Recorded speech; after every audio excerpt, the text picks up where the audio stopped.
O sea, a ver, imaginemos por un momento estar en la Universidad de Pekín hace ya unas décadas. Los investigadores allí documentaron un fenómeno fisiológico que, bueno, si lo lees en frío, parece sacado de una novela de ciencia ficción pura y dura. Sí, totalmente. Parece magia. Exacto. Pero descubrieron que el 60% de los niños, un 60%, que es una barbaridad, tras someterse a un entrenamiento muy específico, lograban aprender a leer caracteres impresos o a reconocer gráficos súper complejos, usando las axilas o los oídos. Sin usar los ajos en absoluto. Eso es, sin usar los ojos, cero. Y claro, no estamos hablando de un caso aislado, ni del típico truco de magia de salón con cartas, sino de, bueno, de un estudio riguroso sobre las capacidades latentes de la biología humana. Y hoy, en esta exploración a fondo, vamos a diseccionar exactamente cómo y por qué funciona esto. Sí, el capítulo 5 del libro 1 de la introducción a la ciencia del Chinen Chikong. Que, bueno, para quienes nos escuchan y ya conocen esta disciplina, saben que no venimos a repasar los típicos conceptos básicos de la medicina oriental, ¿verdad? No, no, para nada. Aquí venimos a desgranar la mecánica pura de la consciencia y la energía. Pero hay un matiz fundamental antes de entrar al trapo. Y es que cuando la mente moderna, la nuestra, escucha hablar de leer con los oídos o de habilidades supernormales, pues, a ver, la reacción automática es el rechazo. Claro, o decir que es misticismo barato. Tal cual. Misticismo, esoterismo, llámalo como quieras. Pero lo que hace Pan Hemming en este quinto capítulo es precisamente arrebatarle esa exclusividad a lo esotérico. O sea, construye un marco racional, un marco muy sistemático que demuestra que estas capacidades no son magia. Son ciencia. Exacto. Demuestra que, junto con la medicina tradicional china y el propio Qigong, son manifestaciones de una única ciencia. No nos pide que tengamos fe ciega. Lo que exige es entender una fisiología que opera, digamos, a un nivel de sutileza para el que nuestra ciencia actual apenas está empezando a desarrollar instrumentos de medición. Pues entremos directos en esa fisiología, porque yo estoy fascinada. A ver, damos por sentado que quienes nos acompañan hoy ya entienden la diferencia entre el paradigma mecanicista occidental y la visión holística oriental. Sí, eso es básico. Claro, no vamos a detenernos en esa metáfora de, bueno, de ver el cuerpo como un coche al que le cambias las piezas frente a verlo como un jardín o un ecosistema. Pero lo que realmente resulta una pasada de este capítulo es la precisión metabólica con la que describe esa visión holística. Es que baja el detalle, no se queda en filosofía. Eso es, Pan Ke-ming detalla una especie de motor de vida, un ciclo continuo que conecta la materia y la energía, y lo divide en 5 fases. Atentos a esto: el sabor, la forma, el chi, la esencia y la transformación. Sí, y no es una lista poética para que suene bonito. Ya, pero ¿cómo funciona exactamente esta cascada biológica y energética en la práctica? Porque suena muy abstracto. Pues, a ver, la mecánica de ese ciclo es el núcleo de todo el capítulo. El texto plantea que el sabor, y con sabor se refiere a la frecuencia química y energética de los nutrientes que ingerimos, no solo llena el estómago para quitarnos el hambre, ¿Vale? sino que proporciona la materia prima densa que nutre la forma. Y la forma es decir, nuestra estructura física celular, los huesos, los músculos, la sangre. Hasta aquí, la biología de toda la vida, la convencional, estaría totalmente de acuerdo, ¿no? Comes, sacas nutrientes y construyes células. Claro, hasta ahí sí. Pero el gran salto conceptual ocurre en el siguiente paso. La fricción, el movimiento y el funcionamiento de esa forma física genera una vibración, una energía sutil que es lo que llaman el chi. O sea, la materia generando energía por puro movimiento y metabolismo. Eso es. Y cuando ese chi abunda, cuando hay mucha cantidad y circula correctamente por los canales del cuerpo, se refina aún más. O sea, pasa de ser una energía, digamos, en movimiento, a condensarse en algo más denso y poderoso que es la esencia. Y esa esencia, si no me equivoco, es lo que en los textos clásicos de medicina china se asocia a la médula, ¿verdad? A los fluidos vitales más profundos, al sistema nervioso central, al sistema reproductivo. Exactamente. Es como si, es como si el cuerpo estuviera destilando de alimento en un combustible de altísimo octanaje. Esa analogía es muy precisa. Es una destilación constante. La esencia es la sustancia más purificada de todo el cuerpo humano, y es precisamente esa esencia la que finalmente impulsa el último paso, la transformación. Que sería el metabolismo continuo. Tal cual. La vida misma adaptándose, regenerándose segundo a segundo. Pero fíjate, lo verdaderamente interesante de este ciclo de transformación del chi es que según el texto, el director de orquesta no es el cerebro anatómico, tal y como lo estudiamos en Occidente. Espera, ¿no es el cerebro? No, es el corazón. Ah, claro. Pero ojo, un corazón entendido como el soberano, el amo del espíritu, lo que llaman el Chen. El Shen, o sea, la conciencia. Eso es. Es la conciencia la que dicta hacia dónde debe fluir esa transformación de energía y materia. Vale, un momento, vamos a detenernos ahí porque la conexión entre el corazón físico, el espíritu y la enfermedad me parece clave para entender todo esto. Si la conciencia, el Shen, dirige la transformación del chi y la enfermedad se define en este capítulo simplemente como un bloqueo o un fallo en ese ecosistema, Ajá. estamos diciendo que una fluctuación fuerte en la conciencia, o sea, una emoción extrema, un trauma, altera literalmente la conversión biológica de forma aquí. Literalmente.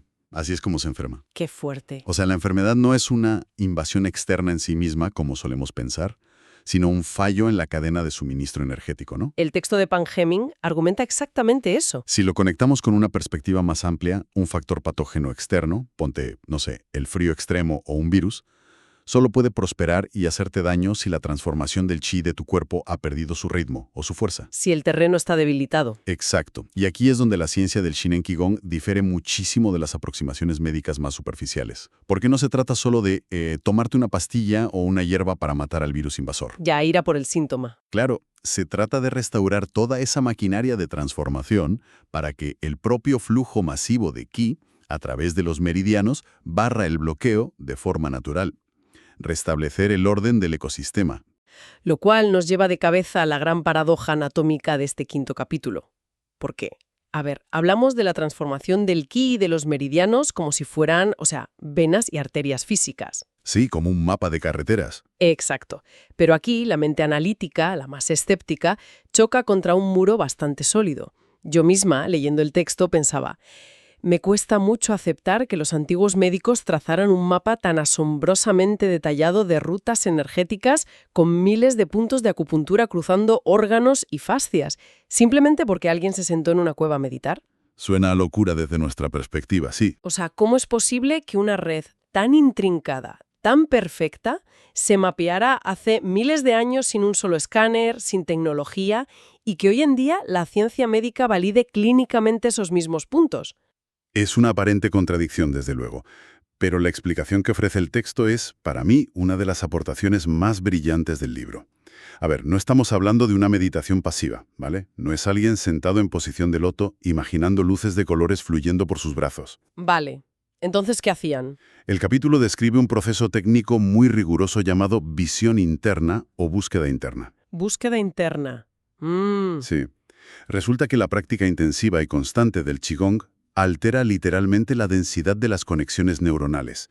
Amplifica la propiocepción, la capacidad de sentir tu propio interior a unos niveles tan extremos que para nosotros son inimaginables. O sea, un aumento de sensibilidad brutal. Brutal. Cuando la mente se enfoca internamente con una concentración absoluta y sostenida, el chi se acumula, y al fluir en cantidades tan grandes por el cuerpo, genera un aumento real de temperatura y una bioelectricidad que es totalmente perceptible para el sistema nervioso de ese practicante avanzado. Entiendo. Entiendo la teoría de la percepción interna. Pero para ponerlo en perspectiva, y a ver si quienes nos escuchan lo ven igual que yo, es como el sistema de ecolocalización de un murciélago, ¿no? Ajá, a ver. O sea, para nosotros, que carecemos de ese sentido, la idea de ver la textura de un insecto en la oscuridad absoluta solo a través del rebote del sonido, pues parece magia. Es un sentido invisible e incomprensible si no lo tienes. Totalmente. Pero para el murciélago eso no es magia, es un mapa topográfico tridimensional impecable, físico y real. Entonces, lo que plantea este capítulo es que el ser humano tiene un sentido similar, un radar igual de potente, pero volcado hacia la propia geografía celular, ¿verdad? Esa comparación es perfecta, de verdad. Ayuda muchísimo a ilustrar el mecanismo. La única diferencia radica en que la ecolocalización del murciélago viene activa por defecto de fábrica. Claro, nacen así. Exacto. Mientras que esta visión interna humana requiere un nivel de silencio mental y de cultivo energético que la persona ordinaria jamás va a alcanzar viendo la tele en el sofá. Ya, claro, requiere un entrenamiento bestial. Eso es. El cuerpo humano bajo la influencia de un Shen, una conciencia extremadamente estabilizada, se convierte literalmente en el sismógrafo más sensible que existe en la naturaleza. El antiguo practicante de Qigong no imaginaba por dónde iba el meridiano. Sentía el calor físico. Sentía físicamente el torrente de energía térmica y eléctrica trazando una ruta muy específica por su brazo o su pierna, y la documentaba empíricamente. Es pura observación científica, solo que el instrumento de medición era su propio sistema nervioso. Es que es tela marinera pensarlo así. Y fíjate, los estudios modernos que menciona Pan Gemín apoyan esto. Usando cámaras de imágenes térmicas infrarrojas de altísima resolución en laboratorios, han detectado líneas luminiscentes de calor a lo largo del cuerpo humano durante ciertas prácticas. ¡Qué fuerte! Esas líneas térmicas coinciden, casi al milímetro, con los canales y meridianos descritos hace milenios por esos antiguos médicos. ¡Madre mía! Es que esa corroboración moderna es vital para no quedarnos solo en la parte filosófica o histórica. Y claro, entender que este mapa anatómico se dibujó desde adentro hacia afuera a través del Qigong cambia por completo las reglas del juego, de lo que significa la medicina clínica en esta tradición, ¿no? Lo cambia absolutamente todo. Porque el texto hace una distinción histórica muy dura, muy directa.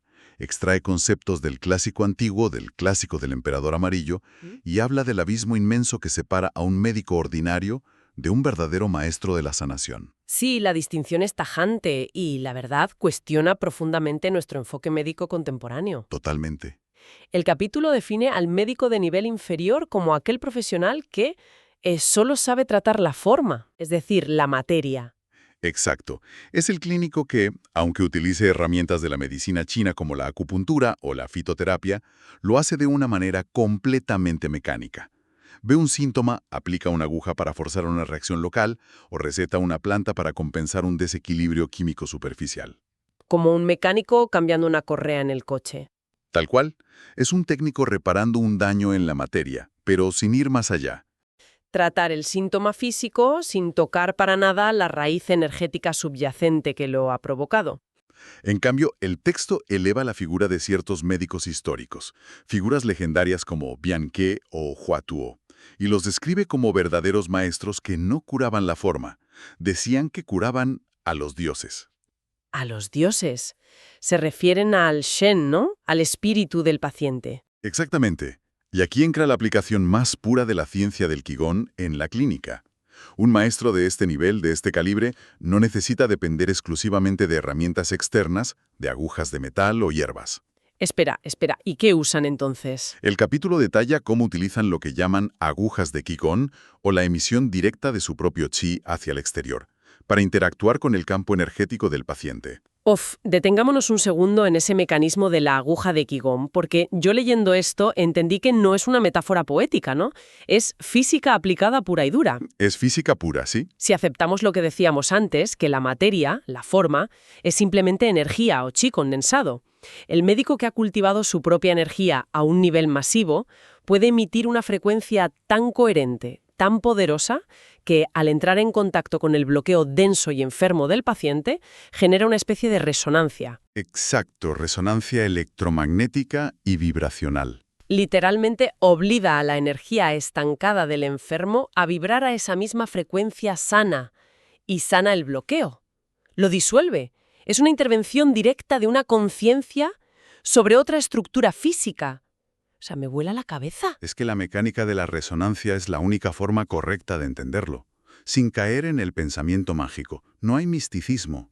Hay una transferencia de información energética real. Claro. El nivel de cultivo, el nivel de energía del propio terapeuta, es la verdadera medicina. Y esto, claro, nos empuja inevitablemente al concepto central, quizá el más controvertido y fascinante de este capítulo 5. El de las capacidades supernormales, supongo. Claro, porque si establecemos empíricamente que una conciencia humana muy entrenada puede escanear su propio interior, puede diagnosticar bloqueos invisibles y puede emitir chi para alterar la densidad física del cuerpo de otra persona. La frontera biológica desaparece. Ya no hay límite en la piel. Exacto. Surge la pregunta obvia y natural. ¿Cuál es el límite de la influencia de esa conciencia sobre el mundo exterior, más allá del propio cuerpo? Y ahí es exactamente donde el capítulo da el salto cuántico hacia estas habilidades. Pero a mí lo que me parece una genialidad de Pangemin es que les arranca de cuajo el prefijo de super. Sí, no las llama superpoderes. Para nada. Las define como funciones fisiológicas totalmente ordinarias, funciones humanas estándar, pero que están profundamente dormidas. Y aquí volvemos a esos niños de la Universidad de Pekín que mencionamos al empezar. Los que leían con las axilas. Esos. Leer con los oídos, reconocer colores tocando un papel con las manos. Los estudios que cita el texto muestran que, tras un entrenamiento que induce estados de extrema quietud mental, de muchísimo flujo de chi, un porcentaje altísimo de niños despierta esta capacidad. No es un niño prodigio entre 1.000.000. No es una anomalía estadística. Es un rasgo biológico repetible. Y la repetibilidad, como sabemos, es lo que lo convierte en ciencia dura. Eso es. Y para poner en contexto que esto no es un sesgo cultural aislado, algo que solo pasa en China, el autor correlaciona todos estos fenómenos con investigaciones occidentales de primerísimo nivel. ¿Ah, sí? Sí, menciona los experimentos rigurosos de parapsicología clínica y las anomalías en la interacción entre la mente y las máquinas. ¡Ostras! Piensa, por ejemplo, en el laboratorio PEAR de la Universidad de Princeton. Ah, sí, me suena muchísimo. Estuvieron décadas demostrando estadísticamente cómo la intención consciente de personas normales, de la calle, podía alterar el comportamiento de generadores de eventos aleatorios. Podían cambiar la conductividad térmica de termistores o afectar a sistemas láser sellados. O sea, microtelequinesis demostrada en laboratorio occidental. Básicamente sí, la conciencia humana afectando aparatos físicos. Es la conciencia colapsando la función de onda de la materia a distancia. Y para visualizar cómo esta ciencia del Qigong explica este fenómeno, a mí se me ocurría una analogía. Imaginemos que el cerebro y el sistema nervioso humano son como un móvil, un dispositivo de ultimísima tecnología. ¿Vale? Ese hardware ya viene de fábrica con una conectividad de alcance masivo, un equivalente biológico al Bluetooth o al Wi-Fi que está diseñado para interactuar directamente con el campo de información de todo el universo, lo que en el texto se llama el DAO. El campo unificado, sí. Exacto. La antena Wi-Fi siempre ha estado soldada en nuestra placa base humana. Es inherente a nuestra biología. Sin embargo, la civilización moderna nos ha enseñado a interactuar con el mundo tecleando mecánicamente, usando solo los botones físicos, los 5 sentidos ordinarios. Y nos hemos olvidado de usar la pantalla táctil. Nos hemos olvidado de cómo deslizar el dedo por la pantalla para activar esa antena Wi-Fi maestra. Llevando esa analogía tuya de la antena un paso más allá, lo que establece el capítulo es que el Shin en Qigong no es un simple ejercicio de bienestar para relajarte o que no te duela la espalda. No es gimnasia suave. Para nada. Es precisamente el protocolo técnico y exacto para deslizar ese dedo y encender el Wi-Fi. El texto demuestra una homogeneidad teórica y práctica absoluta entre el Qigong y estas habilidades latentes. O sea, son la misma cosa. Son la misma maquinaria. Y fíjate, activar esa antena requiere que la mente deje de emitir frecuencias caóticas y dispersas, que es como vivimos hoy en día. Estrés constante. Exige un nivel de coherencia electromagnética y una concentración del Shen tan brutal que induce un desgaste fisiológico inmenso. Y esto es clave. Los estudios revelan que los niños y los individuos que manifiestan estas habilidades de lectura no visual o telequinesis sufren fatiga extrema. Claro, no sale gratis. ¿Qué va? Tienen un consumo aceleradísimo de glucosa, sudoración profusa, agotamiento físico. Es un proceso termodinámico real y medible. Cuesta una cantidad inmensa de energía biológica sostener esa conexión abierta con el Dao. Lo cual valida completamente que es un trabajo metabólico. No es un don celestial o un milagro divino. Son calorías quemándose. Exacto. Pero claro, todo esto nos deja frente al gran elefante en la habitación de este texto. A ver.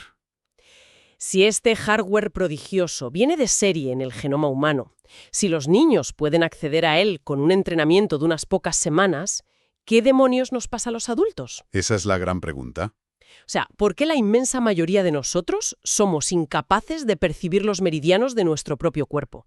Ni mucho menos de emitir chi para alterar un termómetro en Princeton, y ya ni hablemos de leer un libro sin usar los ojos. ¿En qué momento exacto de nuestro desarrollo vital se corta ese cable wifi? Es una tragedia biológica. Y el texto de Pan Ge-min aborda esta pérdida desde una perspectiva neurobiológica y psicológica muy profunda. Introduce aquí un concepto vital: el espíritu primordial. El espíritu primordial. Vale. Un niño, especialmente en esa ventana crítica que va de los 5 a los 16 años, posee un espíritu primordial que está relativamente intacto. Su mente, su cerebro, aún no ha sido esculpido ni restringido por años y años de pensamiento lógico, lenguaje rígido y categorización del mundo. No tienen el filtro de la sociedad que te dice, esto es físicamente imposible, no lo intentes. Exacto. No tienen esa barrera. Tienen un ancho de banda perceptivo totalmente abierto porque no han construido la caja conceptual donde nos meten a los adultos. Esa caja de conceptos. Y la construcción de esa caja conceptual es precisamente el problema. A medida que el niño crece y madura, el sistema educativo y la simple supervivencia social le exigen desarrollar una dependencia absoluta y exclusiva del pensamiento lógico formal y de los 5 sentidos. Tienes que encajar en el mundo. Y el cerebro, por pura eficiencia energética, empieza a podar. Poda las conexiones neuronales que sustentan ese espíritu primordial tan sutil y refuerza a lo bestia las vías del procesamiento racional y analítico. Claro, lo que no usas se atrofia. Y ese conocimiento adquirido, que es indispensable para trabajar, pagar facturas y funcionar en la sociedad moderna, actúa paradójicamente como un aislante grueso. Como un muro de plomo. La mente lógica formal bloquea activamente de forma fisiológica el mecanismo que permitía a ese Shen conectar directamente con el campo del chi externo. O sea, nos volvemos intelectualmente brillantes, capaces de construir rascacielos, pero energéticamente ciegos. Nos autosaboteamos a nivel biológico por pura adaptación al entorno moderno. Es una adaptación que tiene un coste oculto inmenso, sí. Pues entendido así, la promesa central del Zinen Qigong, en este capítulo 5, cobra un sentido monumental.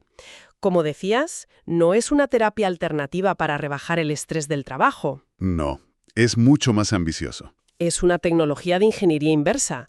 Es un reseteo sistemático del sistema operativo del ser humano. Y está diseñado específicamente para perforar esa costra de lógica formal y recuperar nuestro diseño original, permitiendo lo que el autor llama, y me encanta la frase, el retorno a la naturaleza innata. Ese retorno es el objetivo final de toda la práctica. Pero, y esto es muy importante para cerrar el análisis del capítulo, Pan Ge-min termina con una advertencia sumamente severa dirigida a la comunidad científica global. Sí, el aviso sobre los estudios aislados. Alerta del peligro crítico que supone estudiar a estos niños o adultos con capacidades latentes tratándolos como rarezas estadísticas de circo, o como mutaciones genéticas separándolos por completo de la ciencia del Qigong y de la medicina holística de los meridianos. Porque claro, si no entiendes la teoría del chi, si no comprendes el flujo de los canales, la alimentación energética y la dinámica del Shen, es imposible que logres estabilizar el fenómeno en un laboratorio. Es imposible. La consecuencia directa es que estas habilidades, al ser muy inestables por naturaleza en un cerebro que está en pleno desarrollo, inevitablemente van a decaer. Desaparecen a medida que los sujetos crecen y su mente racional va tomando el control. Se les apaga el wifi otra vez. Se apaga. Y si la ciencia ortodoxa examina esto exclusivamente bajo sus propios microscopios mecanicistas, sin aplicar el marco de cultivo energético del Qigong para nutrir a esos niños, el fenómeno se va a desvanecer frente a los ojos del investigador. Y entonces el titular del periódico será que era todo mentira. Exacto. El paradigma dogmático occidental terminará declarando con mucha soberbia que todo fue un fraude, un error de medición de los equipos o una estafa de los padres. Qué rabia da pensarlo. Y la tragedia real no será que nos equivoquemos en un diagnóstico puntual. La tragedia es que la humanidad perderá una oportunidad dorada, quizás la más importante de nuestra era científica, para comprender de verdad las leyes profundas del movimiento de la vida a un nivel muy superior. Es la ceguera paradigmática de la que tantísimo cuesta escapar en la ciencia moderna. En fin, menuda inmersión, menuda pasada de exploración hemos hecho en este 5º capítulo del libro 1 de Pan Ge-min. Ha sido un viaje intenso, desde luego. Totalmente. Hemos desmontado esa visión anticuada de nuestra biología como un sistema mecánico de piezas aisladas. Nos hemos adentrado en esa cascada metabólica, donde el alimento físico que comemos se sublima paso a paso en energía pura y conciencia. Hemos analizado también el mecanismo real, esa visión interna que permitió trazar el mapa milimétrico de los meridianos mucho antes de que existieran nuestras cámaras infrarrojas modernas. Sí. Y hemos comprendido por qué la sanación profunda, la de verdad, requiere la intervención directa de la coherencia energética del médico, actuando sobre la materia estancada del paciente. Es una progresión conceptual impecable que ofrece el texto. Y culmina, como hemos visto, desmitificando por completo el esoterismo. Demuestra empíricamente que la influencia de la mente sobre la materia y esas capacidades de percepción ampliada no son anomalías genéticas ni magia de magufos. Son el estado natural. Son el estado natural y latente del hardware humano cuando por fin logramos liberarlo del bloqueo crónico que nos impone el intelecto rígido. Pues precisamente con esa idea inmensa quiero que nos quedemos hoy. Una reflexión provocadora para quienes nos escuchan, para que siga resonando en la cabeza mucho después de apagar el audio. A ver, disparemos esa reflexión. Si observamos la trayectoria humana, ha sido nuestra inteligencia lógica, esa misma mente racional que nos bloquea energéticamente, la que nos ha permitido aislar el genoma humano. ¿Sí? La que nos permitió dividir el núcleo del átomo, tejer redes globales de inteligencia artificial y enviar maquinaria de titanio a otros planetas. Es un poder innegable, ¿vale? La caja conceptual sirve para mucho. Sin duda, nos ha traído hasta aquí. Pero, basándonos en las revelaciones absolutamente científicas de este texto, si como especie lográramos aplicar el método del Zinen Qigong a gran escala para perforar nuestra barrera analítica, si consiguiéramos despertar e integrar de manera sistemática esa inteligencia latente de nuestro espíritu primordial, sin perder a la vez el raciocinio moderno. La fusión de los dos mundos. Exacto. ¿Cuál sería el límite real de nuestra evolución biológica y tecnológica en los próximos 100 o 200 años? ¿O seguiríamos diseñando herramientas externas, cacharros de acero y silicio para manipular nuestro entorno? Seguramente no nos harían falta. ¿O nos convertiríamos nosotros mismos, a través de la coherencia de nuestro Zen y la maestría del Chi, en los arquitectos directos y conscientes del tejido mismo de la realidad? Menuda pregunta para dejarla en el aire. Piénsenlo. Tal vez nuestra visión actual del potencial humano, por muy avanzada, muy siglo XXI que creamos que es, solo esté arañando la superficie de un océano completamente insondable.